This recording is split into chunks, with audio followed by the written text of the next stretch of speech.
सनातन धर्मानंच देशाला बर्बाद केलं, जितेंद्र आव्हाडांनी वादग्रस्त वक्तव्य केले।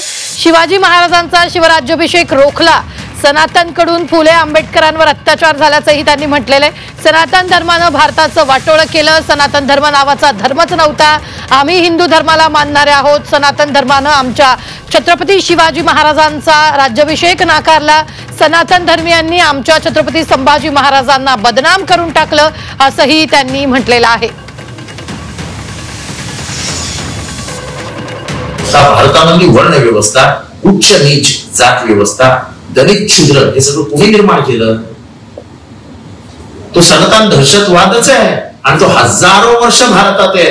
आणि भारताचं जात व्यवस्था जी आहे त्याचा पूर्णपणे जबाबदारी ही सनातन दहशतवादाला जाते। शिवाजी महाराजांना राज्याभिषेकापासून कोणी रोखलं? हे सगळे धनातन दहशतवादीच होते। संभाजी महाराजांची क्रूर हत्या दुश्मनांच्या करवी करवण्याचा प्लॅन कोणी केला? संभाजी महाराजांनी पायाखाली कोणाला दिले? ते 5 जण सनातन दहशतवादीच होते। संभाजी महाराजांना तेच फसवू पाहत होते, संभाजी महाराजांनी त्यांना स्वतःच्या ताब्यात घेऊन हत्तीच्या पायाखाली दिलं। हा इतिहास आहे। महात्मा फुलेंना कोणी छळलं?